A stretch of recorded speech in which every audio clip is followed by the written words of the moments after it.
Okay, okay. You selected. You selected.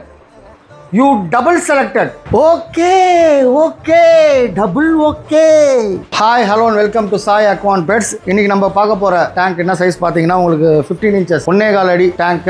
So இந்த tank கூடவே உங்களுக்கு கேபினெட் கம்ப்ளீட் செட் எல்லாமே வந்துடும். இது கூடவே வந்து உங்களுக்கு ஒரு ஜீரோ மெயின்டெனன்ஸ் அந்த ஒரு இதுக்காக கிளீனிங் கிட்னு சொல்லுவோம். அந்த கிளீனிங் கிட் உங்களுக்கு வந்து ஃப்ரீயாக வந்துடும். ஸோ அதில் என்னென்னு பார்த்தீங்கன்னா உங்களுக்கு மேக்னெட்டிக் கிளீனர், அதுக்கப்புறம் உங்களுக்கு அக்வா கிளியர் மெடிசன் ஒன்று, தென் வந்து siphon tap siphon pump. So தண்ணியை வெளியே எடுக்கிறதுக்கும் வெளியே இருந்தே வந்து நீங்கள் கிளாஸை க்ளீன் பண்ணுறதுக்கும், அதுக்கப்புறம் வந்து வாட்டரை வந்து கண்டிஷன் பண்ணுற லிக்விடும் வந்து உங்களுக்கு ஃப்ரீயாக கொடுத்துருவோம். இது டோட்டல் காம்போ. இது செட் கம்ப்ளீட் செட் எவ்வளோன்னு பார்த்தீங்கன்னா உங்களுக்கு ஜஸ்ட் 3,999. ஸோ இந்த டேங்கை நீங்கள் புக் பண்ணணும்னு நினச்சிங்கன்னா ஸோ கீழே தெரிய நம்பருக்கு கால் பண்ணுங்க. தொடர்ந்து சாய் அக்வான் பெட்ஸை ஃபாலோ பண்ணுங்க, சப்ஸ்கிரைப் பண்ணுங்க. நன்றி, வணக்கம்.